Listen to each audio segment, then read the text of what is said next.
Okay, हम लोग अपना टॉपिक यानी कि सेल्यूलर रेस्पिरेशन यहाँ से कंटिन्यू करेंगे। हमने लास्ट इंट्रोडक्शन देखा था और एरोबिक एंड एरोबिक रेस्पिरेशन के दरमियान डिफरेंस, ठीक है। एरोबिक रेस्पिरेशन में क्या हो रहा था कि ग्लूकोज का ब्रेकडाउन हो रहा था ऑक्सीजन की प्रेजेंस में, तो ये एक ऑक्सीडेटिव प्रोसेस हुआ। एनारोबिक एक रिडक्टिव प्रोसेस है, ठीक है। इन दोनों में कॉमन स्टेप कौन सा था? जी। इन दोनों में मैंने खुद ही बता दिया। खैर, एरोबिक और एनएरोबिक के अंदर दोनों में कॉमन स्टेप कौन सा था? ग्लाइकोलाइसिस। ठीक है, ग्लाइकोलिसिस। अब ग्लाइकोलिसिस जो है वो कहाँ पे हो रहा है? साइटोप्लाज्म में हो रहा है। यहाँ पे गलती से आपने माइटोकॉन्ड्रिया नहीं बोलना, क्योंकि एनारोबिक रेस्पिरेशन, फॉर एग्जांपल ये एक एनारोबिक बैक्टीरिया है, इस बेचारे के पास माइटोकॉन्ड्रिया कहाँ से आएगा?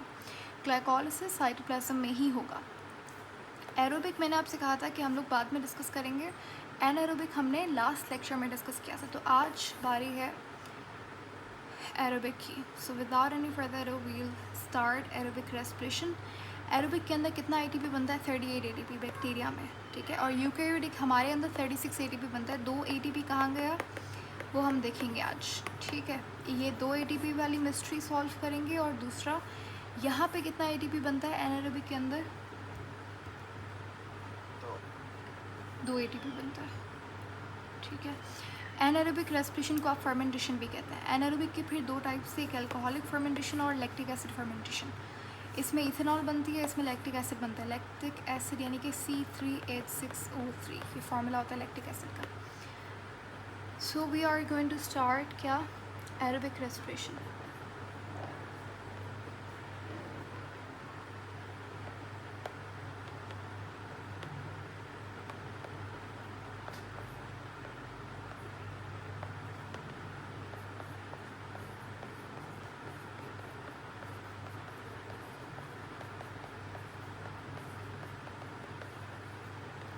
अच्छा, एरोबिक रेस्पिरेशन के अंदर हमारे पास, इसको बहुत सिंपल करके समझेंगे हम लोग, तीनों स्टेप्स यानी कि ग्लाइकोलिसिस, क्रेब्स साइकिल और electron transport chain. I will try my best कि हम लोग इसी क्लास में सारी चीज़ें कवर कर लें, so that we can start a new chapter very soon.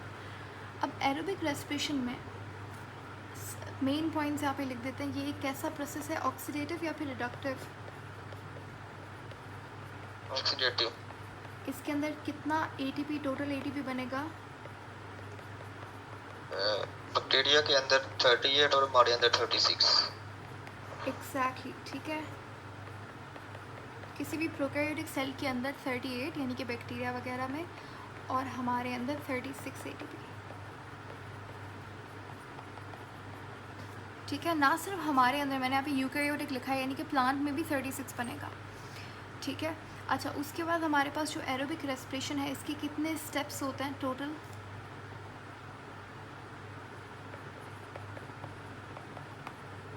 3 steps होता है, ठीक है। पहला स्टेप है क्या? ग्लाइकोलिसिस। ग्लाइकोलिसिस एक ऐसा स्टेप है जो कि एरोबिक एनारोबिक दोनों के अंदर क्या है? कॉमन स्टेप है। मैम अपनी जो लास्ट वाली बात है वो रिपीट कीजिएगा, आपकी आवाज़ नहीं आ रही। हमारे पास एरोबिक रेस्पिरेशन के अंदर कितने स्टेप्स होते हैं? ठीक है, 3 स्टेप्स होते हैं। पहला स्टेप है ग्लाइकोलिसिस, जो कि कॉमन है एरोबिक और एनारोबिक रेस्पिरेशन के अंदर, ठीक है। क्लियर हो गया? अब ग्लाइकोलिसिस कहाँ पे हो रहा है?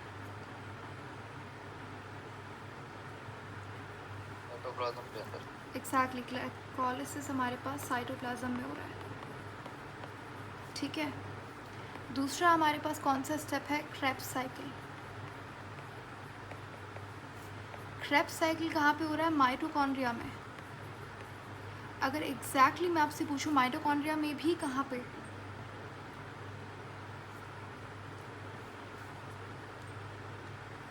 मिस्ट्री के अंदर। माइटोकॉन्ड्रियल मैट्रिक्स के अंदर। ये हमारे पास माइटोकॉन्ड्रिया है, ठीक है। माइटोकॉन्ड्रिया के अंदर डबल मेम्ब्रेन है, सिंगल? डबल मेम्ब्रेन है, लेकिन उसकी मेम्ब्रेन इस तरीके से नहीं होती। ये उसकी आउटर मेम्ब्रेन है, ये उसकी इनर मेम्ब्रेन है, ठीक है। सिंपल सी बात है। जैसे क्लोरोप्लास्ट में था, लेकिन उसमें ऐसा नहीं होता। उसकी जो इनर वाली मेम्ब्रेन है वो ऐसी फ्लैट नहीं होती, उसकी इनर मेम्ब्रेन कैसी होती है, कॉन्वोल्यूटेड होती है इस तरीके से। इसके अंदर बहुत सारे फोल्ड्स होता है, तो ये फ्लैट फोल्डिंग्स होती हैं। एग्जैक्टली तो ये इसकी इनर मेम्ब्रेन में फोल्ड्स होता है। इन फोल्ड्स को हम क्या बोलेंगे,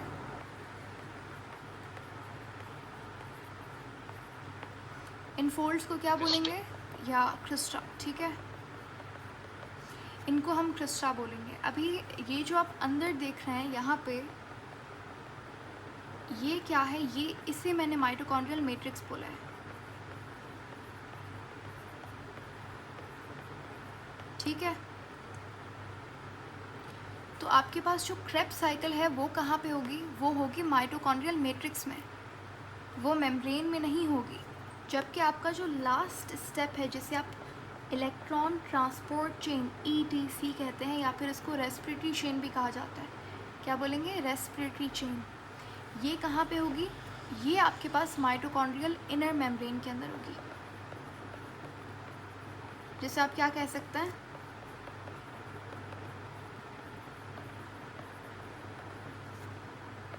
क्रिस्टा। हाँ, इसको हम क्रिस्टा कह सकते हैं।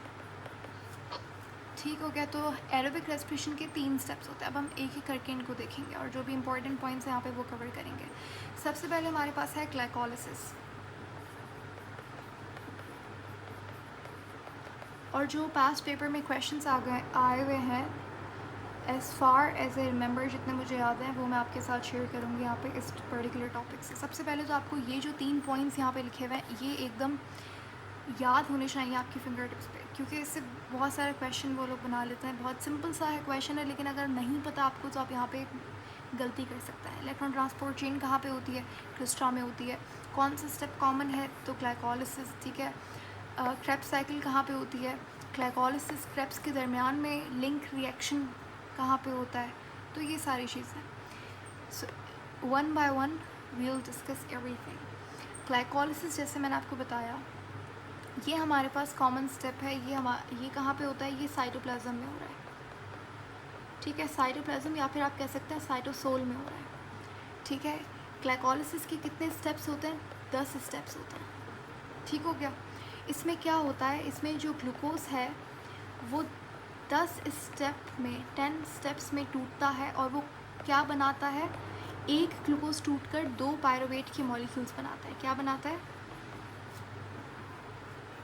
पायरुवेट के मॉलिक्यूल 2। तो हमारे पास ग्लाइकोलिसिस का प्रोडक्ट अगर वो पूछे तो क्या होगा, पायरुवेट की मॉलिक्यूल, ठीक है। अब ये ग्लूकोज में कितना कार्बन है आपके पास, 6। एग्जैक्टली, ग्लूकोज का फॉर्मूला है C6H12O6। ग्लूकोज एक 6 कार्बन वाला कंपाउंड है, बिल्कुल सही बात है। पायरुवेट हमारे पास जो 2 बने हैं, एक पायरुवेट में कितना कार्बन है, 3 कार्बन। इट्स पायरुवेट क्या है, 3 कार्बन वाला कंपाउंड है, ठीक है। अब ये जो आप ग्लाइकोलिसिस यहाँ पे देख रहे हैं, मैं आपको यहाँ पे सारे स्टेप्स तो नहीं बताऊँगी, ठीक है, लेकिन कुछ इम्पॉर्टेंट पॉइंट्स हैं जो आपको पता होने चाहिए। देखिए, ग्लाइकोलिसिस में हमारे पास जो ये 10 स्टेप्स हैं, इनको हम डिवाइड करते हैं 2 हिस्सों में, यानी कि ग्लूकोज को बहुत अच्छे से सेल मज़े लेकर तोड़ता है। 10 स्टेप यानी कि फर्स्ट 5 स्टेप्स और फिर लास्ट वाले 5 स्टेप। क्या हो रहा है मैम, समझ नहीं आया। देखें, जो आपके पास पहले वाले 5 स्टेप्स हैं, फर्स्ट 5 स्टेप्स, यहाँ पे क्या होता है, यहाँ पे आपका सेल, आपका जो सेल है वो एनर्जी डाल रहा है, ठीक है। देखिए, सेल्यूलर रेस्पिरेशन में हमें करना क्या है, हमें ग्लूकोज से ATP बनाना है, ऐसा ही है, हमारा मेन पर्पस ये है। अब ग्लाइकोलिसिस में भी कुछ ना कुछ ATP बनेगा, थोड़ा बहुत, क्रेब्स साइकिल में भी थोड़ा बहुत ATP बनेगा, और इलेक्ट्रॉन ट्रांसपोर्ट चेन में सबसे ज़्यादा ATP बनेगा, ठीक है। यहाँ पे क्या होता है, ना सिर्फ हम लोग तो सेल को ATP चाहिए, लेकिन ग्लाइकोलिसिस और क्रेब्स साइकिल में थोड़ा बहुत और मॉलिक्यूल भी बनता है, जैसे कि NADPH2 बन गया, FADH बनता है। ये मॉलिक्यूल्स भी बनते हैं कहाँ पे, ग्लाइकोलिसिस में और क्रेब्स साइकिल में। ठीक है। फिर इन मॉलिक्यूल्स को कन्वर्ट किया जाता है, इनसे एटीपी बनाया जाता है। कहाँ पे? इलेक्ट्रॉन ट्रांसपोर्ट चेन में। ये चीज़ इलेक्ट्रॉन ट्रांसपोर्ट चेन में होगी। तो अब मैं जो आपको चीज़ें पढ़ाऊँगी वहाँ पे ना सिर्फ एटीपी बनेगा, लेकिन NADPH2 और FADH2 बनेगा। आपको पता है अगर एक एटीपी बन रहा है मेरे पास और एक NADH2 बन रहा है, कौन सी चीज़ ज़्यादा फ़ायदेमंद है? आप सोच रहे होंगे शायद एटीपी, लेकिन NADPH2 ज़्यादा बेनिफिशियल है। कैसे? अब मैं यहाँ पे जो लिख रही हूँ वो आपने याद रखना है। सो रिमेंबर, एक NADPH2 से आप 3 ATP बना सकते हैं, ठीक है। 3 ATP मतलब एक बहुत बड़ा अमाउंट है। उसके बाद एक FADH से आप 2 ATP बना सकते हैं। ये चीज़ आपने याद रखनी है।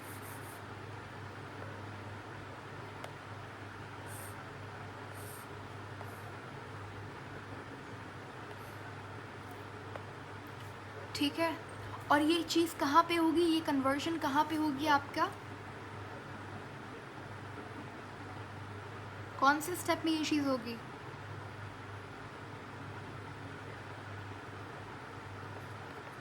ये सब कुछ कहाँ पे होगा? इलेक्ट्रॉन ट्रांसपोर्ट चेन में होगा। ये जो कन्वर्जन हो रही है ना NADPH2 की FADH2 की ATP के अंदर, ये इलेक्ट्रॉन ट्रांसपोर्ट चेन में होगी।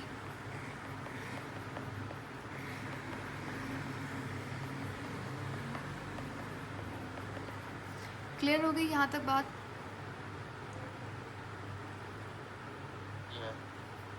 ओके। दोबारा से ग्लाइकोलिसिस पे वापस आता है। हमने कि अब मुझे आपको ये इसलिए बताना पड़ा अभी क्योंकि यहाँ पे ग्लाइकोलिसिस में थोड़ा बहुत NADPH2 भी बनता है, इसलिए। ठीक है। तो आगे जाके टेंशन नहीं लेनी आपने, आगे जाके हम लोग NADPH2 से भी ATP बना लेंगे बाद में। बल्कि अच्छी बात है NADPH2 बन रहा है क्योंकि उससे हमें 3 ATP मिलेगा।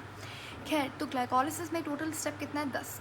जो पहला वाला 5 स्टेप है उसके अंदर क्या करता है? सेल ग्लूकोज को प्रिपेयर करता है ब्रेक डाउन करने के लिए, यानी कि अलग अपनी एनर्जी इन्वेस्ट करेगा। मैम ये क्या, हमें तो ATP बनाना है, उल्टा हम एनर्जी दे रहे हैं ग्लूकोज को तोड़ने के लिए? नहीं। देखिए, पहले जो 5 स्टेप्स हैं उसके अंदर एनर्जी लगती है, लेकिन जो लास्ट वाले 5 स्टेप्स हैं वहाँ पे एनर्जी निकलती जो है ना वो ज़्यादा, यानी कि हमें जितना हम लोग डाल रहे हैं उससे ज़्यादा हमें मिल रहा है। यानी कि एनर्जी का नेट तो आपके पास क्या प्रॉफिट ही हो रहा है। सही है। तो कहने का मकसद ये फर्स्ट 5 स्टेप जो हमारे पास होंगे, जिससे हम लोग प्रिपरेटरी फेज बोलते हैं, इसके अंदर हम एनर्जी क्या करेंगे? अपनी तरफ से इन्वेस्ट करेंगे। और ये जो लास्ट वाले 5 स्टेप्स हैं ये कहलाते हैं, यहाँ पे असल में ग्लूकोज तोड़ना शुरू होता है, इसको हम ऑक्सीडेटिव फेज़ कहते हैं। क्या बोलेंगे इसे? Oxidative phase. यहाँ पे एनर्जी रिलीज़ होगी। ठीक है। अब मैं आपको इन शॉर्ट बता दूँ, एक ग्लूकोज से 2 पायरुवेट बन रहा है। अच्छा, मेरे ख्याल से मैंने पहले भी शेयर किया हुआ है, 2024 या फिर 2023 के पेपर के अंदर क्वेश्चन था कि जब आपके पास ग्लूकोज 6-फॉस्फेट कन्वर्ट होता है फ्रक्टोज 6-फॉस्फेट के अंदर, तो कौन सा एंजाइम यूज़ होता है? ये स्टेप आपका ग्लाइकोलिसिस में एक स्टेप है, मेरे ख्याल से पहला दूसरा स्टेप है कोई।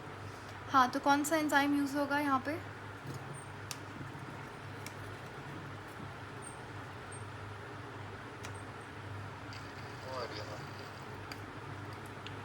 रिमेंबर आई टोल्ड यू कि यहाँ पे ग्लूकोज क्या है और फ्रक्टोज, ये दोनों आपस में क्या है? आइसोमर्स हैं, याद है? तो कौन सा एंजाइम यूज़ होगा? आइसोमेरेज। गुड, एग्जैक्टली, सिंपल है, आइसोमेरेज एंजाइम। ये क्वेश्चन आया हुआ है IMET के अंदर। ठीक है, ये हो गया। उसके बाद हमारे पास मैं आपको बताऊं कि कितना टोटल ATP यहाँ पे बन रहा है। तो एक ग्लूकोज जब जाएगा ग्लाइकोलिसिस में, उससे 2 पायरुवेट बन रहा है। ये पायरुवेट जाता है फिर आगे क्रेब्स साइकिल में, ऐसे नहीं जाएगा, इसको कन्वर्ट करता है। खैर, यहाँ पे कितना एनर्जी की जब बात करते हैं तो टोटल ATP जो है ना, ग्लाइकोलिसिस में टोटल ATP कितना बनता है?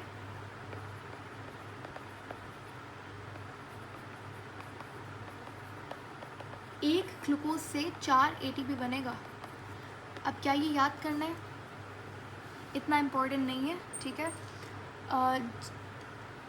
आई प्रिफर्ड कि आप क्रेब्स साइकिल वाली जो चीज़ है वो याद रखें, ठीक है, वो ज़्यादा इम्पॉर्टेंट है इससे। और ये भी इतना मुश्किल नहीं, अगर आप याद करना चाहें तो बहुत आसान चीज़ है कि एक ग्लूकोज से 4 ATP है आपके पास। लेकिन अभी एक मुकम्मल चीज़ नहीं है, ये पार्शल हाफ इन्फॉर्मेशन है, ठीक है। टोटल ATP आपके पास कितना बन रहा है,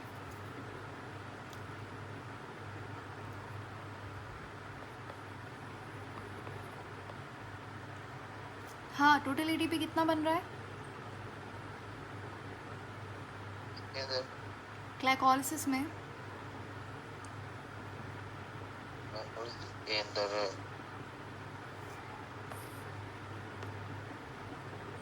4 ATP बन रहा है। कितना? 4 ATP आपके पास टोटल बन रहा है ग्लाइकोलिसिस में, ठीक है। मैंने आपसे कहा था कि यहाँ पे आप प्रिपरेटरी फेज़ के अंदर आप अपनी तरफ से एनर्जी इन्वेस्ट करते हैं, तो आपने कितना ATP यूज़ किया? 2 ATP आपने यूज़ भी किए। तो अगर मैं आपसे पूछूं आपको ATP का प्रॉफिट कितना हुआ, नेट ATP जिसे आप बोलते हैं ना, नेट ATP, एग्जैक्टली 2 ATP। तो इन टोटल में अगर आपसे पूछूं, बना तो 4 ATP है लेकिन आपने 2 इस्तेमाल भी तो किया था, तो अगर उसका माइनस करेंगे 4 - 2 तो आपके पास नेट प्रॉफिट कितना हुआ? 2 ATP का आपको प्रॉफिट हुआ है, ठीक है। इसके अलावा आपके पास 2 NADPH2 भी बनते हैं,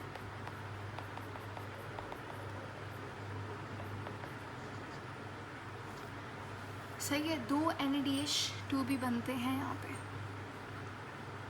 और ये NADPH नहीं होगा, NADH होगा, ठीक है। ओके, ग्लाइकोलिसिस क्लियर हो गया। मैं दोबारा से रिपीट कर रही हूँ, ग्लाइकोलिसिस हमारे पास साइटोप्लाज्म में होता है, 10 स्टेप का प्रोसेस है। बस ये आपको इन्फॉर्मेशन नहीं याद करनी, इसको आपने इस चीज़ पे फोकस करना है बस कि ग्लाइकोलिसिस 10 स्टेप का प्रोसेस है। आपने पहले 2 ATP लगाया, 4 ATP आपके पास बना, प्रॉफिट कितना हुआ? 2 ATP और 2 NADPH2 का आपको प्रॉफिट हुआ ग्लाइकोलिसिस में। बस इतनी बात आपने याद रखनी है ग्लाइकोलिसिस के लिए, ठीक है। अच्छा, उसके बाद हमारे पास नेक्स्ट स्टेप क्या है? आपका क्रेब्स साइकिल। मैंने आपसे कहा कि अभी तक हमने क्या किया, अभी तक हम एक ही ग्लूकोज के मॉलिक्यूल को तोड़ेंगे। मैंने आपसे कहा था कि एक ग्लूकोज से 38 ATP बनेगा, मैं आपको बताऊंगी कैसे बनेगा। 2 ATP हमने यहाँ पे निकाल लिया, ये रहा 2 ATP, ठीक है। ये 2 NADH2 जाएगा इलेक्ट्रॉन ट्रांसपोर्ट चेन में, वहाँ से ये ATP निकालेगा, तो वो आगे जाके होगा। अभी क्रेब्स साइकिल में भी कुछ ना कुछ ATP निकलेगा, तो अभी 38 ATP कैसे बनेगा वो हम देखेंगे, ठीक है। वो मैं आपको प्रूव करूँगी कि 38 ATP कैसे बना। हाँ, तो हमने ग्लाइकोलिसिस में क्या किया, ग्लूकोज ने क्या बनाया?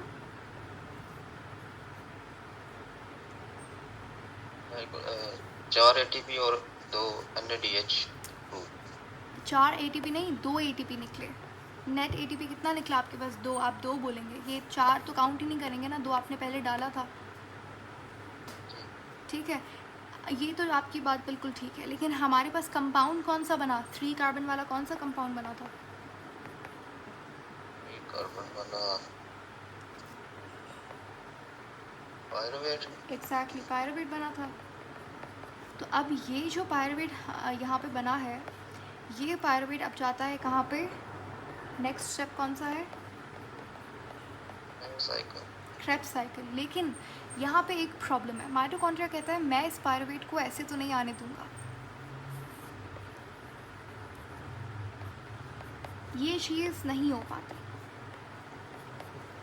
पायरुवेट कांट एंटर माइटोकॉन्ड्रिया, ठीक है। पायरुवेट माइटोकॉन्ड्रिया में नहीं जा पाता, क्योंकि पायरुवेट एक चार्ज्ड पार्टिकल है, और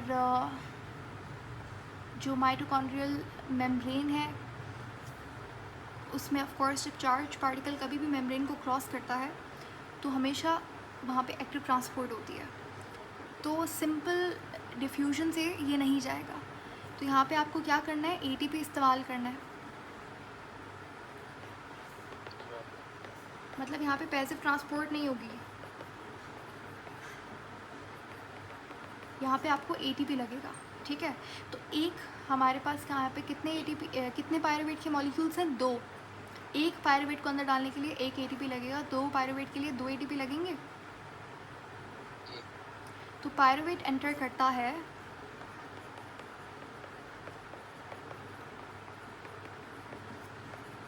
कैसे? By ATP molecules.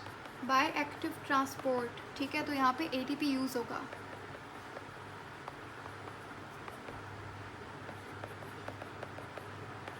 दो पायरुवेट के मॉलिक्यूल्स थे, तो यहाँ पे कितना एटीपी हमारे पास यूज़ होगा? 2 एटीपी यहाँ पे इस्तेमाल होंगे हमारे, ठीक है। और जो प्रोटीन का ये, this is not important, this is an extra point, आपकी मर्ज़ी है कि आपने याद करना है या नहीं। वैसे जब पायरुवेट एंटर करता है माइटोकॉन्ड्रिया में तो हमेशा एक प्रोटीन के थ्रू करेगा, और वो प्रोटीन का नाम क्या है? Pyruvate translocase. ये प्रोटीन वो इस्तेमाल करेगा माइटोकॉन्ड्रिया के अंदर जाने के लिए, ठीक है। यहाँ तक बात समझ आ गई? अच्छा, अभी तक तो ठीक था, अच्छे से चल रहा था प्रोसेस वगैरह। अभी माइटोकॉन्ड्रिया के अंदर चीज़ आ गई। ये आपके पास है माइटोकॉन्ड्रिया, ठीक है। ये उसकी, ये क्या है? मेम्ब्रेन। ये है क्रिस्टा, ठीक है। इनर मेम्ब्रेन बोलने से अच्छा आप इसको क्रिस्टा बोलें, ठीक है। जी।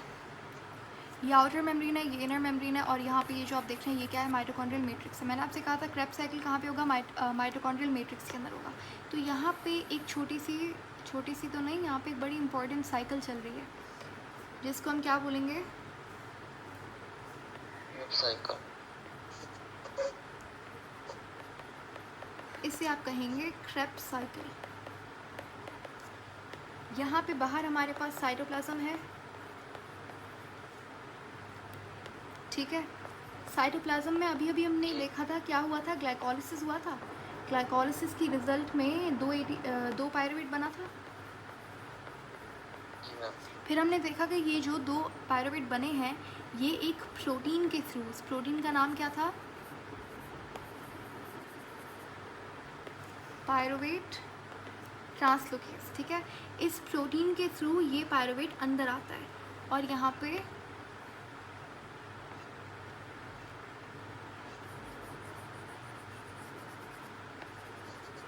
अंदर आ गया। यहाँ पे 2 एटीपी यूज़ होता है, ठीक है, क्लियर। अब इस पायरुवेट को कहाँ जाना चाहिए? क्रेब्स साइकिल में, लेकिन ऐसा होता नहीं है। क्यों? क्योंकि ये जो क्रेब्स साइकिल है ना, ये कहती है कि पायरुवेट मेरे अंदर नहीं आ सकता, पायरुवेट डायरेक्टली यहाँ पे एंटर नहीं कर सकता क्रेब्स साइकिल में। पायरुवेट जैसे ही माइटोकॉन्ड्रियल मैट्रिक्स में आता है तो यहाँ पे एक छोटा सा रिएक्शन होता है जिसको हम कहते हैं लिंक रिएक्शन। इस रिएक्शन में पहले आपको कन्वर्ट करना है पायरुवेट को किस में? एक दूसरे कंपाउंड में, जिसको हम कहते हैं एसिटाइल CoA। बस ये आपने चीज़ यहाँ पे याद रखनी है कि पायरुवेट क्रेब्स साइकिल में नहीं जा सकता, ठीक है। तो इसीलिए पायरुवेट कन्वर्ट होता है किस में? पहले एसिटाइल CoA के अंदर। पायरुवेट कितने कार्बन का कंपाउंड था? 3 कार्बन का। एसिटाइल CoA 2 कार्बन का कंपाउंड है। यहाँ पे एक तो बात हमें पता लगी कि 3 कार्बन थे, यहाँ पे 2 कार्बन है, यानी कि 1 कार्बन मिसिंग है। कहाँ गया वो 1 कार्बन?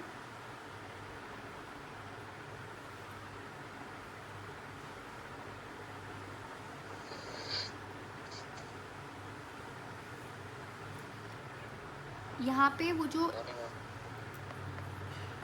कार्बन डाइऑक्साइड गैस बनी होगी और वो रिलीज़ हुई होगी, यानी कि डीकार्बोक्सिलेशन हुई है यहाँ पे, ठीक है। ये रिएक्शन क्या कहलाता है? Link reaction. क्यों लिंक रिएक्शन? क्यों? बायो में बायो, ना सिर्फ बायो, केमिस्ट्री, जितना भी साइंस सब्जेक्ट है, फिज़िक्स, केमिस्ट्री, बायो, इन सब के अंदर आपके पास जो भी चीज़ हो रही है, जो भी रिएक्शन हो रहा है, उसके पीछे कुछ ना कुछ रीज़न है। इसको लिंक रिएक्शन बोलते हैं। क्यों? उसके पीछे रीज़न है। यहाँ पे 2 कार्बन है, यहाँ पे 3, तो 1 कार्बन कहाँ गया? कार्बन डाइऑक्साइड बनी होगी, तो इसके पीछे रीज़न था, ठीक है। तो कोई भी चीज़ ऐसे ही मैंने अपनी मर्ज़ी से नहीं लिखी, या कोई भी चीज़ ऐसे नहीं हो रही, हर चीज़ के पीछे रीज़न है। And once you understand the reason, आपको हर चीज़ याद हो जाएगी। लिंक रिएक्शन क्यों बोलते हैं इसे? Any idea? ये लिंक करवा रहा है इसका पायरुवेट क्रेब्स साइकिल के साथ। एग्जैक्टली। तो ग्लाइकोलिसिस और क्रेब्स साइकिल ग्लाइकोलिसिस और क्रेब्स साइकिल दोनों के दरम्यान में लिंक जो करवा रहा है वो लिंक रिएक्शन करवा रहा है। इसमें कुछ भी नहीं हो रहा, सिर्फ पायरुवेट कन्वर्ट हो रहा है एसिटाइल कोए के अंदर, और यहाँ पे आपके पास मज़े की बात 2 NADH2 भी बन रहा है। ये अच्छी बात हो गई, ठीक है। अच्छा, एक चीज़ जो मैंने आपसे कही थी, आपको जैसे मैंने आपको बताया कि पायरुवेट जब एंटर करता है माइटोकॉन्ड्रिया के अंदर तो कितना ATP हमारे पास यूज़ होता है? 2 ATP यूज़ होता है। मैंने आपसे कहा था, अब देखें बैक्टीरिया में जो एरोबिक बैक्टीरिया, मैं एरोबिक बैक्टीरिया की बात कर रही हूँ यहाँ पे, मैंने आपसे कहा था कि जो एरोबिक बैक्टीरिया है उसके अंदर 38 ATP बन रहा है, हमारे अंदर 36 बन रहा है। 2 ATP कहाँ गया? क्योंकि हमारे अंदर जब पायरुवेट एंटर करता है माइटोकॉन्ड्रियल मैट्रिक्स में तो 2 ATP यूज़ होता है, और बैक्टीरिया में तो कोई माइटोकॉन्ड्रिया होता ही नहीं है, उसका तो हर रिएक्शन उसके एक ही सेल में हो रहा है, तो उसको तो कोई लिंक रिएक्शन करने की ज़रूरत ही नहीं है। ऐसा ही है। तो इसीलिए हमारे अंदर जो 36 ATP बना है वो बनता हमारे अंदर 38 है, लेकिन 2 ATP नेट प्रॉफिट 36 बना है, क्योंकि 2 ATP हमने लिंक रिएक्शन में यूज़ भी तो किया। ये बात समझ आ गई कि यहाँ पे 36 क्यों है? जी मैम। मैं यहाँ पे लिख देती हूँ because of link reaction, sorry link reaction नहीं बल्कि पायरुवेट जब एंटर करता है ना, पायरुवेट का जो ट्रांसपोर्ट है, मतलब ट्रांसपोर्ट में हमें खर्चा आता है, 2 ATP का हमें यहाँ पे एक्सपेंस आता है जब हम पायरुवेट को अंदर डालते हैं माइटोकॉन्ड्रिया में। अच्छा मैम, अगर यहाँ पे माइटोकॉन्ड्रिया नहीं है तो इसका रिएक्शन कहाँ पे होगा? देखें पायरुवेट मतलब ये जो बैक्टीरिया है ना आपके पास, बैक्टीरिया के पास माइटोकॉन्ड्रिया तो नहीं है, क्योंकि आपको पता है बैक्टीरिया में कोई भी ऑर्गेनल नहीं होता। तो इसका क्रेब्स साइकिल और इसका इलेक्ट्रॉन ट्रांसपोर्ट चेन ये सब कहाँ पे हो रहा है? तो देखिए इसके पास ना एक सेल मेम्ब्रेन का एक एक्सटेंशन होती है, इसका नाम है मीज़ोज़ोम। दिस इज़ इम्पॉर्टेंट, आपने याद रखना है। मीज़ोज़ोम हमारे पास सेल्यूलर रेस्पिरेशन करवाता है बैक्टीरिया में। तो ग्लाइकोलिसिस तो साइटोप्लाज्म में होता है इसका भी, लेकिन इसका क्रेब्स साइकिल, इसका इलेक्ट्रॉन ट्रांसपोर्ट चेन कहाँ पे होता है? मीज़ोज़ोम के अंदर। मीज़ोज़ोम में। और एक और चीज़, ये एक छोटी सी अलग से बात है, just for your extra information, कि मीज़ोज़ोम जो है यहाँ पे सेल्यूलर रेस्पिरेशन होती है, ये तो आपने याद रखना है, ठीक है। इसमें ये जो हमारे पास ये कोई ऑर्गेनल नहीं है, ये कोई अलग से आप ये मत समझना कि अच्छा ये मेम्ब्रेन वाला ऑर्गेनल जैसे माइटोकॉन्ड्रिया, नहीं, इसके पास कोई ऑर्गेनल तो है ही नहीं ना। ये हमारे पास सिर्फ एक एक्सटेंशन होती है इसकी ही मेम्ब्रेन की, ठीक है। एक छोटा सा स्ट्रक्चर है इसके पास, जैसे इसके पास और भी जैसे प्लाज्मिड्स वगैरह होता है, जैसे फ्लैजिला है या पिलाई है, तो ये सारी एक्स्ट्रा सेल्यूलर मेम्ब्रेन एक्सटेंशंस हैं। तो इसमें सेल्यूलर रेस्पिरेशन तो होती ही है, लेकिन DNA रेप्लिकेशन में भी मीज़ोज़ोम का एक हाथ होता है, ठीक है। अब हम दोबारा से स्टोरी पे वापस आता है। हमने क्या देखा? हमने देखा ग्लाइकोलिसिस हुआ साइटोप्लाज्म में, 2 पायरुवेट बना, पायरुवेट अंदर आया माइटोकॉन्ड्रिया में, कितना ATP यूज़ हुआ? 2 ATP यूज़ हुआ। फिर इसमें गया क्रेब्स साइकिल में, क्रेब्स साइकिल ने बोला नहीं भाई आप ऐसे नहीं आ सकते, पहले कन्वर्ट होके फिर आओ। तो यहाँ पे कौन सा रिएक्शन? लिंक रिएक्शन हुआ। लिंक रिएक्शन में पायरुवेट कन्वर्ट हुआ एसिटाइल कोए में, और यहाँ पे हमें एक फ़ायदा भी हुआ कि 2 NADPH2 बना। अब ये जो एसिटाइल कोए है ये जाता है कहाँ पे? क्रेब्स साइकिल में। एंड ऑफ द स्टोरी, ये थी हमारी कहानी। क्लियर हो गई? जी। अब यहाँ पे हम देखते हैं क्रेब्स साइकिल में क्या हो रहा है। क्रेब्स साइकिल हमारे पास कहाँ पे हो रहा है? पहली बात तो ये, क्रेब्स साइकिल कहाँ पे होगी? क्रिस्टा में होगी, माइटोकॉन्ड्रियल मैट्रिक्स में। एग्जैक्टली, माइटोकॉन्ड्रिया में। माइटोकॉन्ड्रियल मैट्रिक्स इसमें नहीं कंफ्यूज होना, ठीक है। माइटोकॉन्ड्रियल मैट्रिक्स में होगी क्रेब्स साइकिल, ठीक है। अच्छा, जैसे हमने पढ़ा था Calvin cycle is also called as C3 cycle. दूसरा क्या था?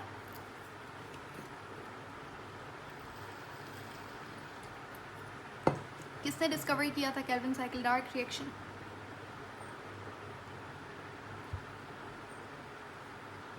मेल्विन कैल्विन, तो उसके नाम पे कैल्विन साइकिल रखा था, याद है? तो अभी क्रेब्स साइकिल के भी दो तीन नाम है, जैसे इसको सिट्रिक एसिड साइकिल भी कहते हैं, इसको TCA साइकिल भी कहते हैं। अब इसमें क्या होता है कि हमारे पास जैसे डायरेक्ट रिएक्शन में क्या था, RuBP बैठा हुआ था, वो कार्बन डाइऑक्साइड को पकड़ रहा था और ग्लिसरेट बन रहा था आपके पास 3-फॉस्फोग्लिसरेट। तो यहाँ पे भी एक कंपाउंड है सिट्रेट नाम का, वो बैठा हुआ है। जैसे ही एसिटाइल CoA आता है ये साइकिल के अंदर, जैसे ही एंटर हुआ आपके पास, तो ये बना लेता है क्या, सिस एकोनिटेट। क्या ये याद करना है, नॉट इम्पॉर्टेंट, ठीक है। यहाँ पे इसी तरीके से आपके पास कुछ कंपाउंड्स बनते हैं और दोबारा से हमारे पास रीजनरेट हो जाता है सिट्रेट। कोई भी चीज़ यहाँ पे ज़ाया नहीं हो रही, ठीक है। अब इस साइकिल क्रेब्स साइकिल के अंदर आपके पास बहुत सारा ATP भी बन रहा है, NADPH2 भी बन रहा है और FAD भी बन रहा है, ठीक है। याद रखिएगा कितना पायरुवेट था,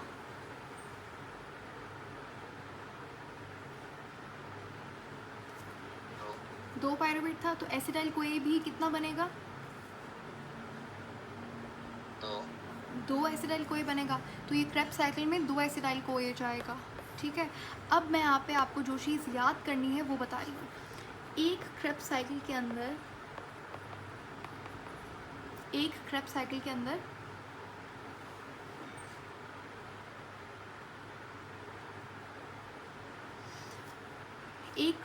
अंदर आपके पास 2 ATP जाएगा, 2 पायरुवेट जाएगा, मतलब 2 एसिटाइल CoA जाएगा।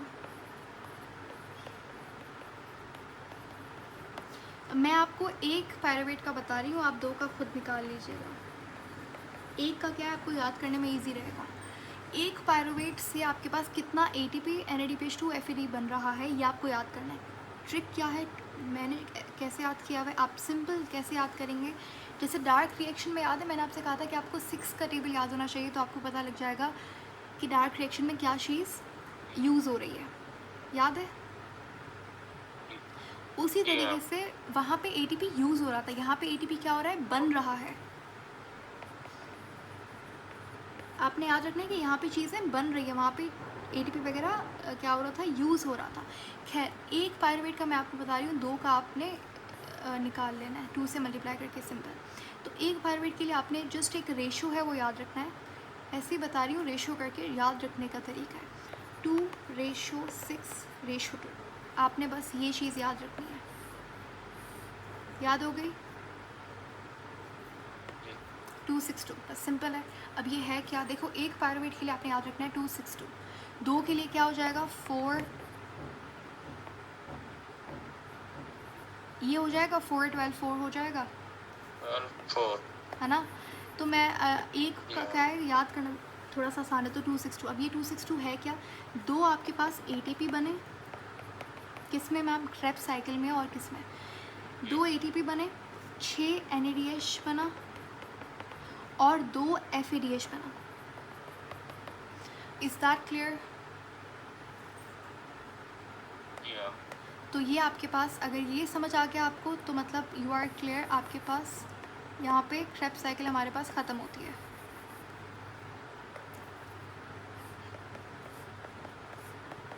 हमने ग्लाइकोलिसिस पढ़ लिया, हमने लिंक रिएक्शन पढ़ लिया, हमने क्रेब्स साइकिल पढ़ लिया, और अब हम पढ़ेंगे इलेक्ट्रॉन ट्रांसपोर्ट चेन, ठीक है।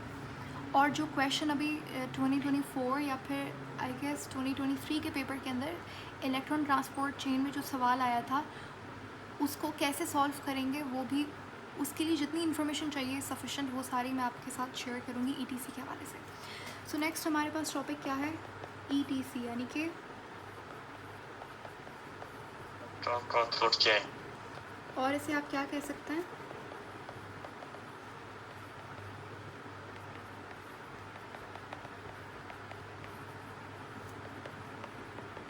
इसे आप रेस्पिरेटरी चेन भी कह सकते हैं, रेस्पिरेशन चेन भी कह सकते हैं, इलेक्ट्रॉन ट्रांसपोर्ट चेन। अब इसे चेन क्यों कहा जाता है, क्योंकि यहाँ पे इलेक्ट्रॉन्स बेसिकली क्या हो रहा है, चेन की सूरत में एक कंपाउंड से दूसरे कंपाउंड, दूसरे से तीसरे, जैसे लाइट रिएक्शन में नहीं इलेक्ट्रॉन से खेल रहे थे, वैसे ही ये कुछ यहाँ पे हो रहा है।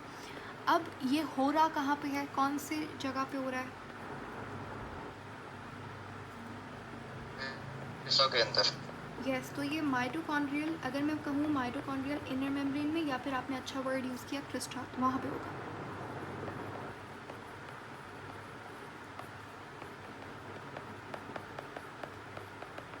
ठीक है, ये क्रिस्टा के अंदर रिएक्शन हो रहा है। मैंने आपसे, अब यहाँ पे हो क्या रहा है, देखो जो हमने एटीपी बना लिया उसको हटा दें, क्योंकि हमारा मेन पर्पस क्या है, एटीपी बनाना। एटीपी ये बन गया, इसको हटा दें, ये इसका काम ख़त्म है। ये जो चीज़ है ना NADPH2 FADH2, ये हमें नहीं चाहिए। हमने कहा हमें तो एटीपी चाहिए। तो ये जो चीज़ हमारे पास बनी है, यहाँ पे बनी, फिर लिंक रिएक्शन में भी याद है NADH ये बना है, और फिर इसके अलावा याद है हमने पायरुवेट के अंदर भी 2 NADH2 बनाए थे। कहाँ गया, ग्लाइकोलिसिस ये रहा, ये हमने बनाया था ग्लाइकोलिसिस में। तो ये NADH2, ये सारा NADH2 FADH2 बना है, ये हमें नहीं चाहिए। हम लोग ये सब डालेंगे कहाँ पे, इलेक्ट्रॉन ट्रांसपोर्ट चेन में। मैंने आपसे कहा था कि एक NADH से कितना ATP मिलेगा आपको, 3 ATP मिलेगा, और एक FADH से 2 ATP। Exactly 2 ATP। ठीक है, अब होता क्या है कि जो माइटोकॉन्ड्रिया की, ये माइटोकॉन्ड्रिया है, ये माइटोकॉन्ड्रिया की इनर मेम्ब्रेन है। माइटोकॉन्ड्रिया की इनर मेम्ब्रेन पे इस तरीके से कुछ बड़े बड़े प्रोटीन्स पड़े हुए हैं, और इन ही प्रोटीन्स में इलेक्ट्रॉन का फ्लो होता है। यहाँ पे इलेक्ट्रॉन ट्रांसपोर्ट चेन चल रही है। अब अगर मैं यहाँ पे आपको मैग्नीफाई करके दिखाऊं कि यहाँ पे हो क्या रहा है असल में, तो ये देखें, ये है क्या, ये एक मेम्ब्रेन है, तो मेम्ब्रेन के अंदर फॉस्फोलिपिड तो होगा, तो ये बीच में फॉस्फोलिपिड है, फिर अलग से प्रोटीन्स हैं,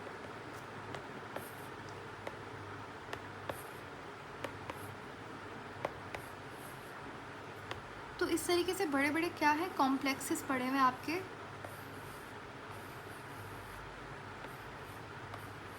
क्रिस्टा के अंदर। ठीक है, अब ये क्या हो रहा है, कैसे हो रहा है, मैं आपको यहाँ पे एक छोटा सा चार्ट बनवाऊँगी, और वो आपने याद करना है।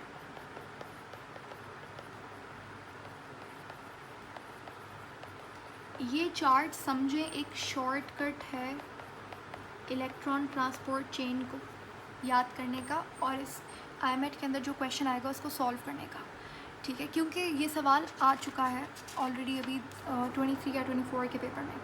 होता क्या है कि NADH2 और ATP कैसे बनाता है, और FADH2 से ATP बनता कैसे है।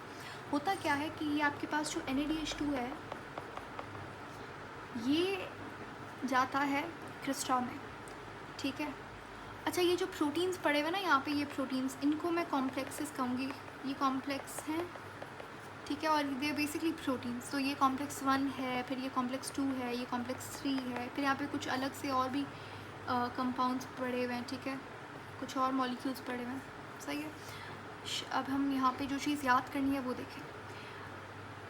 पहले क्या होता है, once upon a time NADH2 का मॉलिक्यूल है, वो क्रिस्टा में आया, इसने अपना जो इलेक्ट्रॉन है ना, इलेक्ट्रॉन वो डोनेट किया किसको, कॉम्प्लेक्स 1 को। किसको दिया अपना इलेक्ट्रॉन, कॉम्प्लेक्स 1 को। ये आपने चीज़ जो लिखवा रही हूँ ये ऐसी नहीं है, ये आपने याद करनी है एक एक पॉइंट। ठीक है, क्योंकि यहाँ से क्वेश्चन आ चुका है, तो बहुत बड़ी पॉसिबिलिटी है कि सवाल दोबारा से बन सकता है। कॉम्प्लेक्स 1 को इलेक्ट्रॉन डोनेट कर रहा है NADH2।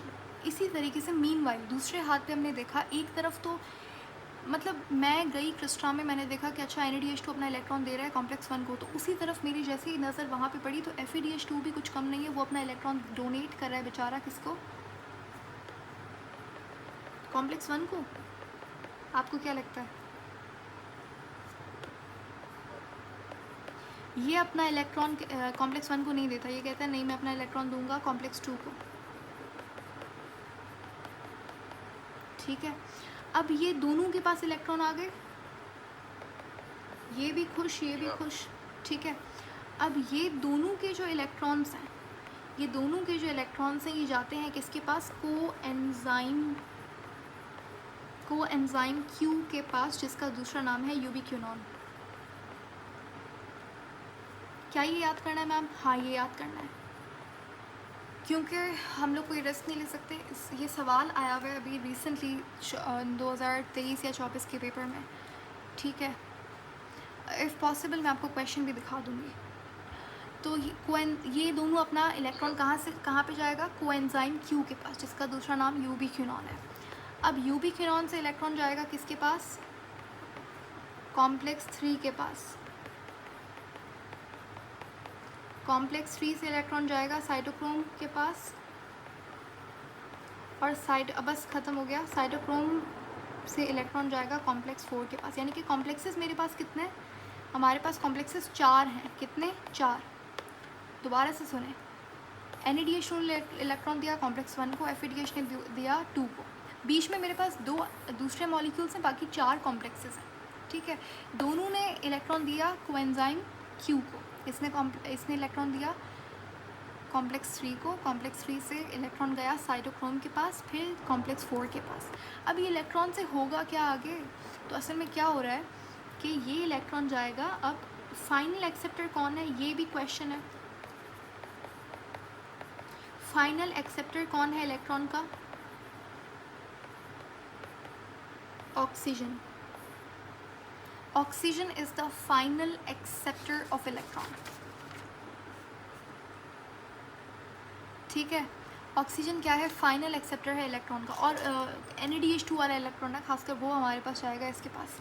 अब ये सब हो क्या रहा है, मतलब हमें तो ATP बनाना था, ATP तो नहीं बना। ये सारी चीज़ें क्या हो रही हैं, तो बेसिकली क्या हुआ कि जब आपने इलेक्ट्रॉन आप जब दे रहे थे, यानी कि जब इलेक्ट्रॉन की मूवमेंट हो रही थी, तो उसके साथ साथ जो एक चीज़ हो रही थी जो मैंने आपको नहीं बताई, वो ये थी कि ये जो हाइड्रोजन आयन है ना, ये आपके पास मैट्रिक्स से पंप हो रहा था। कहाँ पे, ये आपके पास मैट्रिक्स है। यहाँ का जो हाइड्रोजन आयन है ना, जब आप इलेक्ट्रॉन को मूव कर रहे थे, तो वो जो एनर्जी थोड़ी बहुत बन रही थी इलेक्ट्रॉन के मूव होने से, वो एनर्जी इस्तेमाल करके ये हाइड्रोजन आयन हम लोग भर रहे थे किसमें, ये जो इंटर मेम्ब्रेन स्पेस है ना, आउटर इनर मेम्ब्रेन के दरमियान में जो स्पेस, यहाँ पे हाइड्रोजन आयन हम लोग फिल कर रहे हैं। अब ये सेम चीज़ वहाँ जहाँ पे याद है लाइट रिएक्शन में क्या हो रहा था, ल्यूमन में हाइड्रोजन आयन फिल हो गया था, फिर हमने तेज़ी से बाहर निकाला स्ट्रोमा में, तो एनर्जी रिलीज़ हुई, फिर ATP बना था, रिमेंबर। तो यही सेम चीज़ यहाँ पे होगी। कैसे, जो ये आपने हाइड्रोजन आयन फिल किया है कहाँ पे, इंटर मेम्ब्रेन स्पेस के अंदर, यहाँ पे हाई ग्रेडियंट हो गया, हाई कंसनट्रेशन होगी H पॉजिटिव की। अब जब ये higher gradient to lower gradient जाएगा मैट्रिक्स के अंदर, दोबारा से जब अब ये जाएगा, तो यहाँ पे क्या है, एग्जैक्टली, तो ये लोअर ग्रेडियंट है। यहाँ पे आपके पास कुछ ना कुछ एनर्जी रिलीज़ होगी, ये एनर्जी को ट्रैप करेगा आपके पास ATP सिंथेस, वही सेम एंजाइम है। और ATP सिंथेस हमारे पास क्या बनाएगा, ATP बन गया। हमारा मकसद पूरा हो गया, ATP बन गया। तो इस तरीके से ATP बनता है। ठीक हो गई बात।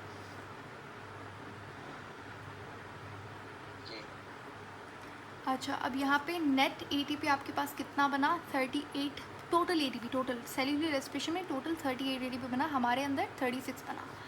ठीक है। अच्छा, एक चीज़ आपने याद रखनी है, इलेक्ट्रॉन ट्रांसपोर्ट चेन जो है, इसका दूसरा नाम है ऑल्सो कॉल्ड एज कीमियोस्मोसिस। ठीक है। और यहाँ पे जो ATP बनेगा, एक लास्ट चीज़, ATP जब बनता है ना, ATP की प्रोडक्शन, उसे आप क्या कहते हैं, उसे आप ये जो मैं आपको बता रही हूँ, हमारा टॉपिक कंप्लीट हो चुका है सेल्यूलर रेस्पिरेशन का, सही है। ये मैं आपको बता रही हूँ, ये जो अभी हमने लास्ट टेस्ट हमारा कंडक्ट हुआ था, उससे इस टॉपिक से उस टेस्ट में बहुत सारे क्वेश्चंस आए थे, वही सेम चीज़ मैं एक्सप्लेन कर रही हूँ। जब ATP प्रोड्यूस होता है ना, उसको हम कहते हैं फॉस्फोरिलेशन। क्या बोलेंगे, फॉस्फोरिलेशन। ठीक है। फॉस्फोरिलेशन का मतलब क्या है, एडिशन ऑफ फॉस्फेट। सिंपल लफ्ज़ों में फॉस्फोरिलेशन का मतलब है प्रोडक्शन ऑफ ATP। ATP का बनना फॉस्फोरिलेशन कहलाता है, सही है। अब फॉस्फोरिलेशन 3 तरीक़ों से होती है। कैसे,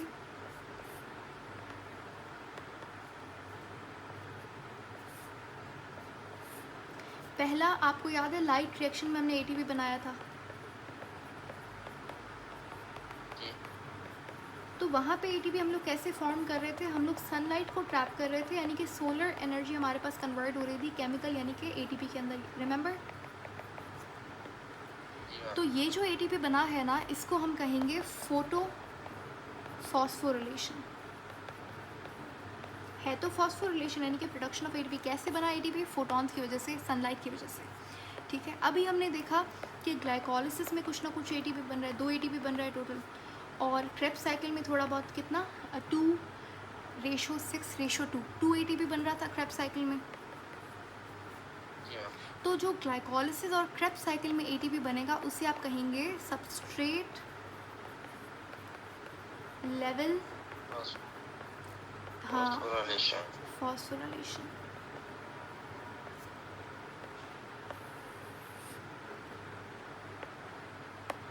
और अभी आपने देखा कि किस तरीके से हम लोग NADPH2 और NADH2 और FADH2 को इलेक्ट्रॉन ट्रांसपोर्ट चेन में डालकर उससे एटीपी बनाते हैं, यानी कि फ्रॉम इलेक्ट्रॉन ट्रांसपोर्ट चेन। इससे जो एटीपी बनेगा वो क्या कहलाएगा? वो कहलाएगा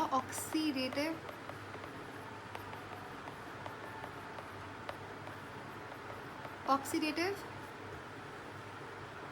फॉस्फोराइलेशन। फॉस्फोरिलेशन, ठीक है। इसको आप कीमियोस्मोसिस भी कह सकते हो।